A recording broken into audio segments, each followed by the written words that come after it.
Welcome to CBS 19 News at 5. I'm Dan Millay.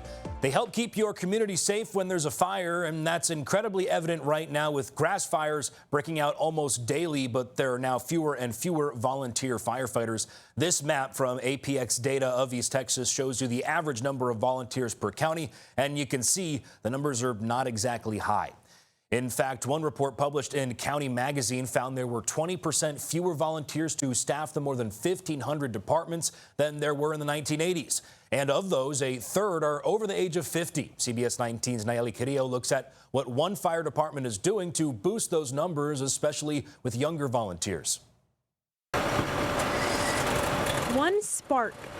That's all it takes to turn dry grass into a fast-moving wildfire. In these conditions, they can spread really quick. We want a lot of manpower, a lot of water right up front to get a good stop on that. As the risk grows, so does the preparation. Things to keep in mind with fighting wildfires: hydration, taking rotating shifts, so you're not trying to be Superman out there fighting all day long. Volunteer firefighters in Big Sandy are checking equipment, reviewing strategies, and reminding residents of precautions they should take. But their biggest resource isn't necessarily a fire truck.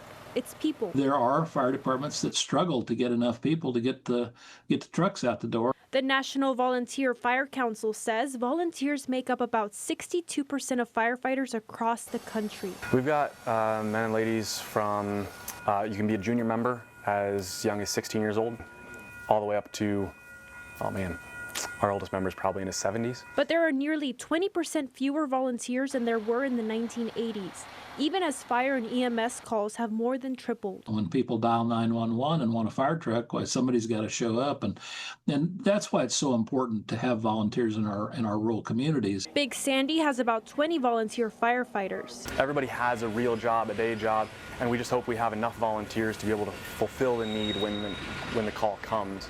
A big misconception with the community is that you have to be a firefighter, you have to be young and strong to join, and you don't need any of those things. You need a heart to serve and willingness. Firefighters can't do it alone. They need their neighbors to help, clearing dry vegetation, removing leaves from gutters, and above all, respect burn bans. No burn barrels, no burn piles, no charcoal grills, no smoker pits. And while preventing fires is the immediate goal, volunteer departments say their long-term future depends on finding the next generation of people willing to serve. In Big Sandy, Nayeli Carrillo, CBS 19.